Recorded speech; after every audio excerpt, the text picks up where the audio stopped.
The same thing happened with Crawford, right? Crawford, when he was getting ready to fight Spence, Crawford was looking for a guarantee. And Heyman was like, hey, you can make more money this way. If the fight sells, if you're as big as you say you are, you can make more money this way, you know? You don't need a guarantee, you know? You take this lump sum up front, you get money on the back end with the ticket sales and, you know, the pay-per-view revenue that comes in. And you have an opportunity to generate a shitload of money and get your percentage for it. So Crawford took that risk and they made out. You know, I heard it was like, right, $25 million a piece, something like that, you know, between him and Earl Spence. You know, now they're asking, since, hey, Haney is the big time, and Haney is this, and Haney is that, and Haney sells, and all this stuff. Well, hey, you know what? Show us. That's all I'm going to tell you. Show us. Why you never fought Floyd Mayweather? So it was a verbal agreement or verbal option. I got that phone call. Tim, you want to fight Floyd? $8 million. Don't sign to fight Manny Pacquiao. $8 million. Fight Floyd. I'm like, oh, okay. Well, wire me $4 million. Pay me $4 million when I get in the ring with Mayweather. By this time, I'm a veteran in the game. People, hey, they make promises, false promises all the time. Right. Yeah, I'm not no fool. So as soon as they didn't give me the money, or wire me the money, I knew it wasn't real. But I've always wanted to fight Floyd. Always wanted to fight Floyd. Glad your boy Berto got it though. But I would have loved to fight Floyd Mayweather. Yeah, I always wanted. What I mean, so that was Tim Bradley basically speaking on Devin Haney and the Rolly situation. And, you know, why he thinks the fight fell apart. But yet, here he is sitting up here pocket watching Devin Haney, telling Devin Haney how to conduct business, and sitting up saying basically he need to trust the PBC or Al Heyman. But then here he is basically saying that, hey, he didn't trust Floyd Mayweather or Al Heyman, because when they offered him the opportunity to fight Floyd Mayweather fight, here he is sitting up saying, oh, well, I need an advancement. I need, $4 million up front. And then you can give me the rest later. Well, he didn't trust the PBC to pay him after the fight.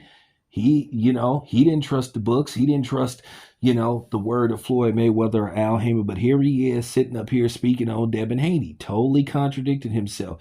I don't know what it is that Tim Bradley got against Devin Haney or Bill Haney, but at the end of the day, this is the type of stuff that me and other people be talking about. These dudes never saw this type of energy with these non-blacks, but they got all the smoke in the world. They got all the criticism in the world for the brothers, but then they give a pass to the other. Here it is, you pocket watching Devin Haney.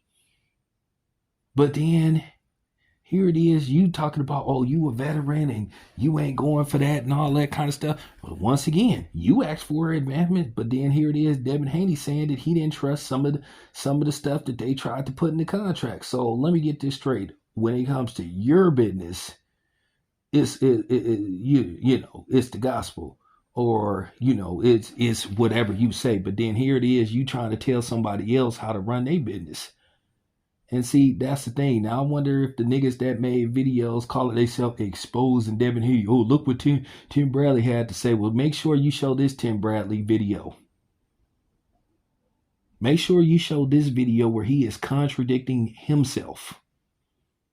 That's amazing how everybody got something to say about Devin Haney. The sad part about it is most of these attacks,